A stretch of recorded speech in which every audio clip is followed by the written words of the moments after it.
Ini sebuah video yang sangat singkat. Mudah-mudahan buat orang-orang sibuk zaman sekarang cukuplah tepat. Bagi yang ingin mendalami segala dalil dan data yang akurat, silahkan rujuk ke kitab-kitab fikih, tarikh, dan siasi yang tidak keramat, atau berdialog dengan pemimpin dakwah yang sabar dan berbakat. Pertama-tama harus jelas dulu bahwa Rasulullah memang tidak mendirikan khilafah dari semula.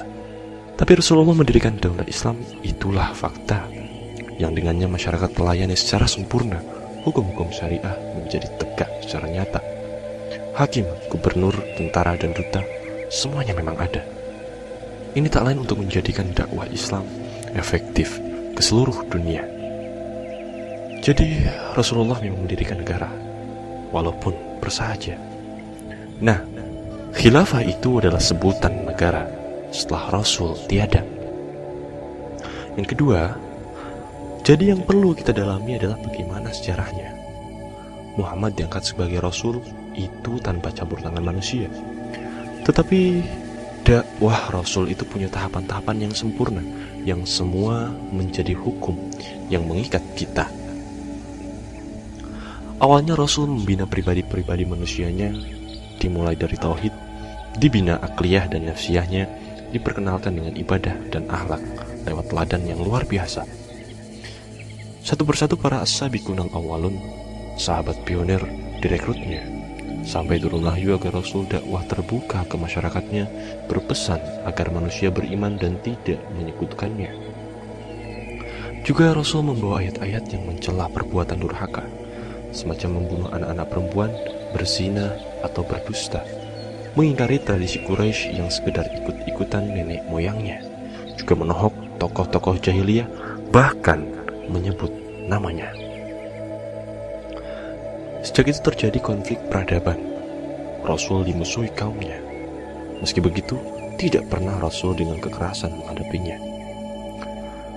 Pernah juga Rasul didatangi dan ditawari untuk berkuasa. Orang-orang Quraisy lewat pamanda Abu Thalib memintanya, kalau Muhammad inginkan harta, mereka akan kumpulkan harta. Kalau Muhammad inginkan wanita, mereka akan adakan kontes Miss Arabia. Lalu biarlah Muhammad memilih sendiri yang mana yang dia sukainya. Kalau Muhammad itu sakit, mereka akan carikan tabib terhebat di dunia. Kalau Muhammad ingin berkuasa, mereka akan jadikan raja. Yang penting Muhammad berhenti mengolok-olok tradisi zamannya. Tapi apa jawab Nabi kita? Andaikan jika mereka meletakkan matahari di tangan kanan saya dan bulan di tangan kiri saya, agar berhenti dakwah ini, lebih baik saya teruskan dakwah ini atau saya binasa karenanya. Subhanallah, begitu tegasnya. Ketika tekanan demi tekanan semakin berat terhadap jamaahnya, Rasul kemudian mencari perlindungan dari orang-orang kuat yang ada, yang bersedia masuk Islam, dan untuk melindungi cukup kekuatannya. Ada tokoh-tokoh itu siap memberi perlindungan, namun ada syaratnya. Ada yang syaratnya jangan bikin gara-gara dengar bersia. Ada yang syaratnya kalau kamu wafat, kami yang menggantikannya. Ada juga syarat lainnya. Tapi semua Allah Rasul ditolaknya. Rasul ingin dukungan orang kuat tanpa syarat apapun juga. Sepertinya utopia ya. Tapi tidak, karena ternyata suku Aus dan Khazraj dari Yasrib dibuka hatinya. Setelah sekelompok masuk Islam, lalu Mus'ab bin Umair dikirim membinanya. Di Yasrib satu demi satu tokoh-tokoh kunci mendukungnya. Lalu Mus'ab melaporkan, tak ada rumah kecuali Islam memasukinya. Maka kemudian terjadilah Bai'at Aqabah yang kedua. Inilah momentum terbentuknya sebuah negara. Muhammad diangkat menjadi nabi itu tanpa campur tangan manusia. Tapi baiat umatlah yang menjadikannya kepala negara.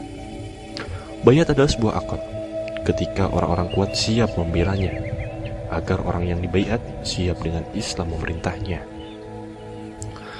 Maka kemudian Rasul hijrah, datang ke Madinah sebagai penguasa. Kaum Muhajirin dan kaum Ansor dipersaudarakannya. Dengan Yahudi dan Nasrani dibuat piagam yang mengatur hubungannya. Baru saat itu Islam bisa diterapkan secara efektif seluruhnya. Sejak itu kemudian daulah Islam menghadapi kafir harbi dengan senjata,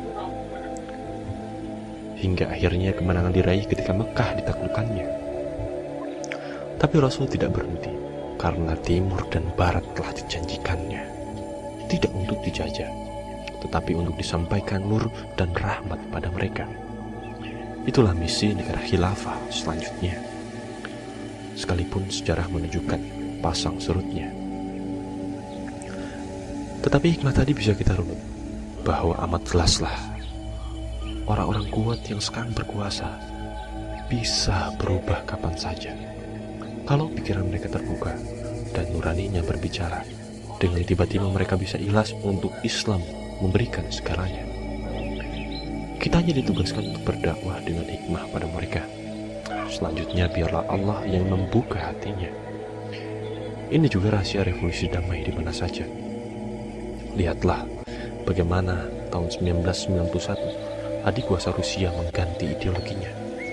Lihatlah bagaimana Afrika Selatan yang apartheid diganti oleh Mandela. Lihatlah juga bagaimana 1998 Soeharto mengakhiri kekuasaannya. Apakah pergantian dengan pemilu atau kudeta? Tidak sama sekali. Pergantian itu ada karena mereka yang berkuasa berubah pikirannya. Pertanyaannya, bagaimana merubah pikiran mereka? Mereka berubah pikiran karena orang yang tepat telah berbicara. Orang yang tepat yang mereka percaya itu belum tentu kita. Tetapi dakwah kita akan memunculkan orang yang tepat di tengah mereka. Dan itu mudah bagi Allah mengatur semuanya. Allah akan mengubah nasib kita selama kita mengerjakan bagian kita.